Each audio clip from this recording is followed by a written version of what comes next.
What is up, YouTube? It's your boy Joe Barber. Just jumping online. Today it is Thursday. I just finished eating my breakfast.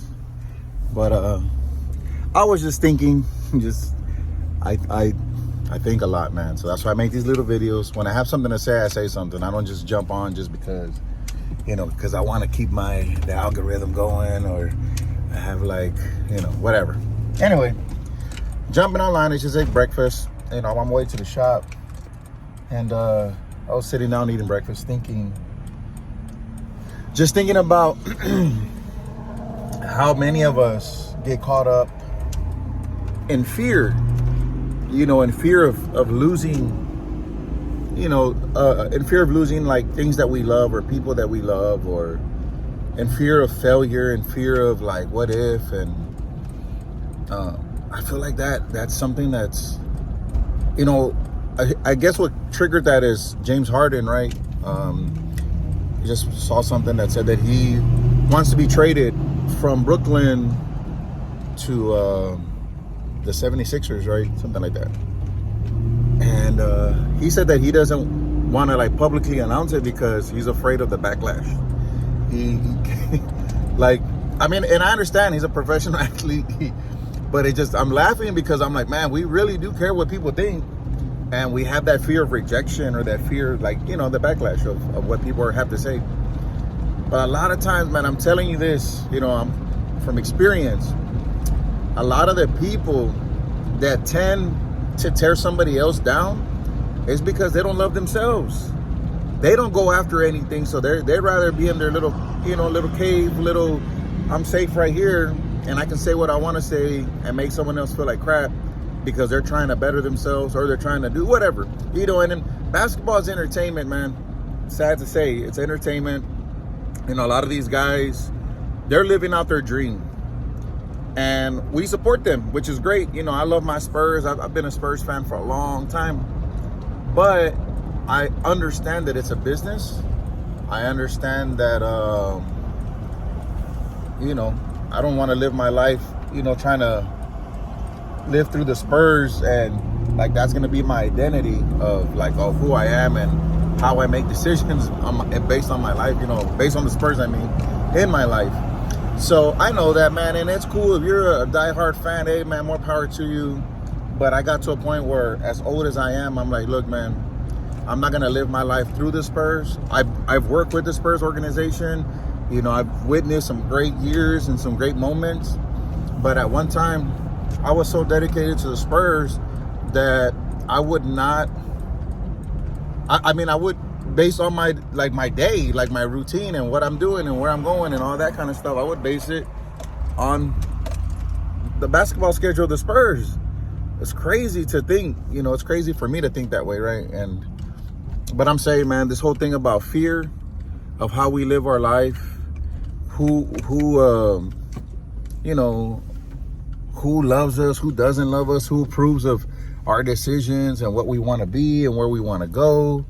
Man, that's crazy that it is like that. We live that way, because I often think man, we say that. We say I don't care what people think. But deep down inside, we've been programmed. We have been programmed to think that way. Yeah, man, we do care what people think. And I think that that does hinder us in a lot of ways, man. And I want to tell you right now that I'm, in this moment where it's sometimes that fear is good, but you have to learn how to use it and control it. It's like a fire. If you can control the fire, bro, you can warm stuff up, you can cook, you can, keep it under control. It's a beautiful thing. You can do a lot of things with it. But if you let it get out of control, man, your fire will burn your whole house down. It'll destroy everything that you've worked for, and in a matter of minutes. Unfortunately, that's the way it is with fear. I often see fear as poison, and I think it's good to be alerted when you have that fear, that's your body telling you, okay, you should be more worried about your intuition than you are about your concern for fear. Your body, you should be more in tune with your body, knowing your body can tell you when something's wrong. And I think that's a lot of us are losing that. But as far as the fear factor, man, like I know that I had a lot of fears. I had a fear of being alone. I've had a fear of trying to do things on my own, like entirely, because I'm afraid of failing. Like, for instance, doing my taxes. I hate doing my taxes. And I would say that. Well, I dislike it. I don't want to say it anymore. But I would say that and I would believe it. Like, oh, man. So every time tax season came around, I never was like excited. Now it's different. Yeah, I have to pay a lot of taxes. It sucks. But I know that I'm in the right direction. And at one point, and I know in the near future, I'm going to be making so much money that I'm going to find a way to keep a lot of it, distribute it properly, pay off my debts. But that's life. So the game's not going to change. It's never going to get to a point where like, oh man, I'm going to be happy, like, and joyful for taxes. I hate taxes. But it's part of the game. If you want to play in the game here in America, that's what it takes. So I understand that, and I'm learning and I'm applying it. So I'm facing that fear of having to deal with that.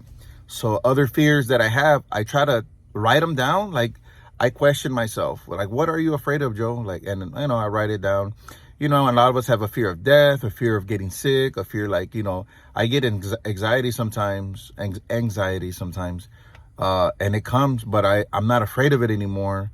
So I just, when I feel it happening, when I feel like my mind is going to start racing, or I start worrying about, like my biggest fear is getting a heart attack or having something wrong with my body that I have to face, And when I saw my son go through, his cancer treatment and his chemo and all that, it's like you can really hinder yourself in those moments, that I saw him. And I had to tell him, like, dude, you got to stay positive. I know it hurts. I know it sucks. I know this and that. But I was like, right now in this moment, this is what's happening. This is a small part of your life. This is, 6 months that we're going to be dealing with this. And after this, you're going to recover and we're going to get back to living. And it's going to give you more purpose. This is going to prepare you to have more of a reason to push forward. And I feel like a lot of times that's what we need to do is mentally we have to make that decision and saying, you know what, man, this is a hard part in my life, but I'm going to push through it. Because a lot of times it's either we push through it or we want to go around it. And it takes longer to get around it than if we just went right through it. You know what I'm saying? The scene that pops into my head is, remember when Dory and Marlin are going and Finding Nemo, where they say to go through it, not around it or over it or something like that. And they end up going over it instead of through it. I forgot what the scene is, but I know that scene popped into my head right now when I said that. And it's like, but I would tell you guys out there, man, anybody that's an entrepreneur or anything that you're doing in life, the fear factor, man, I would tell you to write that stuff down. And for each fear that you have, write 3 solutions. Write 3 solutions and say, okay, I can do this, or I can do this. You can use all 3 or you can focus on one. Either way. I want to share that with you guys. I just feel like I need to share that with somebody because, I'm fearful of a lot of stuff. Like, I worry about my business, man. Like, opening a business, I started off in a small shop. My overhead was like $2,000 a month. So I was profiting a lot. I had 10 barbers paying, like $175 of booth rent. So, I mean, you could do the math. And then I was making my money. But I had a bigger vision. So I got this bigger space that's almost, 2,700 square feet. So then, I'm paying like $3 per square foot right now. So y'all do the math and y'all know how much it is. And at one time I had 16 barbers, somewhere around there, that I had all barbers. I had 4 cosmetologists, and business was good. Life was good. I was like, oh man, now I could kick back a little bit, not have to worry, buy myself some nice cars. I was doing good. I was saving money, going out to do things. I was traveling, and then COVID hit, and I was like, all right, man, it's cool. We're prepared for this. We put some money away for a rainy day. I didn't get the PPP loan. I didn't apply for it because I was afraid. I was afraid that, oh man, the government ain't giving no money away for free. So why am I going to do that? And, there was a catch to it. I'm going to just wait till I know that it's clear. Man, look at all these people that they burned the government. They stole all this money. They hacked. They did all these things. People are buying Mercedes, Lamborghinis, all types of stuff while my business was struggling. I sacrificed a lot. And then when I finally decided, like, okay, now I want to get the PPP loan, it was gone. They ran out of money. So I was like, damn. So then, that's the kind of decision that I made based off of fear. I didn't go head on. I didn't go and study. I didn't make phone calls and ask other people like, hey, what did y'all do? What did y'all understand? How did this happen? What do I need to do? I didn't do none of that. I just, cause I had money in the bank, I was like, no, I'll just use my money and I'll just, keep it safe. So that happened to me, man. And now I'm, having to deal with it. Now the SBA has a loan that I'm applying for, due to the COVID. So it's like a disaster, something that they were giving away. I mean, it's closed now, but I signed it up just in time. So I'm praying that God allows that money to come to me so I can invest it into my business. I'm turning it into an S Corp. My whole business, I'm turning it around, because I want to have employees. I want to hire my barbers. And that's the thing, man. Right now, that's the biggest fear is, oh man, to have a business and not have enough barbers. A lot of the barbers that I had, they decided to leave, or they decided to cut at home, or they went to other places they thought the grass was greener, and they didn't last over there. I think only one barber that I know that left, or two barbers that I know that left on good terms. They're doing okay. They're doing good wherever they went.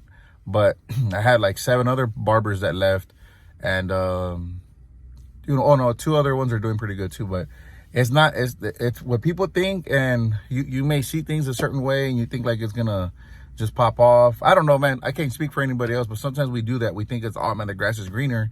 But it's like, man, if you were just doing what you're doing there now, you could have done it here. And it's just like sometimes people don't see that. They don't want the accountability. So I know that. But regardless of that, man, it's the whole fear factor is what I want to explain to y'all. That if you guys ever feel that way, where the fear is overtaking you, you got to go through it, man. Like, ain't no way around it, man. Just do that. And all it's going to do, that's just you taking the stairs, man. It's just you taking the stairs to get to where you want to be. It's going to hurt a little bit. You know what I'm saying? You're going to feel it, but you're going to discover that you're stronger than you thought. And you're going to learn more than you thought. And you're going to be able to apply that later on in life. Because like I said, man, owning a business, a big business, like having this, this much space, I'm like, man, I don't want to invest into barbers because, people always have their 2 cents about owning a business and running a business and what to do with barbers. And, everybody needs to do a commission or do this. I'm like, look, man, in San Antonio, barbers don't want to do commission. The only people that want to do commission are the women that work at sports clips or whatever. They'll do commission and work at a barbershop. But a lot of times people want to do, when you're in commission, people want to do quantity and not quality. So if your brand name, you want to be quality, you want to do booth rent with these barbers. But now my theory is like, okay, well, what if I pay you minimum wage or a couple dollars over minimum wage, and you're here from open to close, but you still pay booth rent? But when you're here, at least I know you're here, and you still pay booth rent, but I'm still going to give you your hourly pay. You know what I'm saying? Like, that's my thing, because right now the 2 options is commission or you do booth rent. So I'm like, man, there has to be another option. So I say, you know what, man, I'm going to try that. I'm going to try to do it. I'm going to try and figure out how to do that, where I can pay somebody like a waitress. You know how the waitresses, they get paid and then they get tips, and they make money off of their tips. But it's the same kind of mentality. But I'm like, look, I'm going to pay you minimum wage or whatever. Let's just say minimum wage is $8. Say I offer barbers, I'm going to pay you, excuse me, I'm going to pay you $10 an hour. So just by showing up every day and being here every day for 40 hours, you're making $400. So by you being here every day, you're going to make money. But from that $400 that you make, you're going to give up $200 for the booth rent. And then whatever you make is yours. So it's like, how is that not a great deal? And for me, it's a write-off because you're an employee. So I'm going to try and figure it out. I don't know all the legalities behind it, but I'm going to talk to my CPA and see what she says. But those are the kind of things, like, you got to find solutions, man. And if I promote that, then I know if I have a barbershop that I'm paying you minimum wage and you're still being able to keep your money when you make money, it's like, bro, it's a win-win situation. Now, all you have to do is, of course, there's going to be some stipulations. You got to wear the brand. You got to make sure that you're promoting the brand and growing the brand. And it's like, that's what you're getting paid for. but it's a win-win, I'm telling you. So that's what I'm gonna try. I don't know if anybody else is doing that, but if you have, leave a comment. I'll for sure get back to you and have that discussion, because there has to be a better way to motivate barbers, still get quality, and still grow the brand. But that's my thing. I'm gonna try it out, see what happens. But the fear factor, man, do not be afraid. Don't be afraid. Like, don't let that consume you. Like I said, don't let it consume you. And just keep pushing, man, every day. We don't always want to get up and push, man. We don't always want to get up and be like on our A game. It's not like that, but you have to make that. Every day we wake up, we have a choice and we have a chance. So when you wake up and you open your eyes, that's already, you have a chance to do things, but you have to make choices, and then you have to live with them. You get to decide the choices, but you don't get to decide, the repercussions of those choices all the time. So always remember that. But don't be afraid, man. Try not to be afraid, and don't think beyond like where you're worrying too much. That worrying doesn't add another day to your life. So all right, man. Well, I gotta get in. I gotta get ready. I gotta answer some emails, and I just wish y'all a blessed day, man. I really do care about a lot of people out there, because I want to make the world a better place, and I know my place is trying to help entrepreneurs and barbers. Anyone that wants to be a barber, I want y'all to understand that it's bigger than just cutting hair. It's bigger than designs. It's bigger than fades. It's bigger than enhancements. It's bigger than SMP. It's bigger than getting awards. It's bigger than tattoos on your face and t-shirts, and it's bigger. It's way bigger than that. We make a big difference, a big impact on kids, on men and women, because when you're at your best, you do your best, man, and you can handle a lot of things when you feel confident about yourself. So that's what our job is, man, and we got to give people better advice, and we got to be a better example day in and day out. Because no matter how much talent you have, man, without a client, without the customer, you're nothing. It's like an artist without no medium. If you don't have anything to paint on, if you have no, like, as much talent as you have, if you can't display that talent, you're just a dude or a lady that has that skill, but you're not utilizing it. It's the same thing for us, man. No matter how good we are at cutting hair, if we don't have the clientele, we don't have the customers to represent who we are and what we do, then we're nothing, man. And it sucks that it's gotten to that point to where people really believe that, hey, man, I'm bigger and better than whatever. It's not about you, dog. It's about, we're in the service industry, man. Always remember that. We're not in the hair industry. We're in the people industry. We work with people. Word of mouth and recommendations and networking, all that is what we do.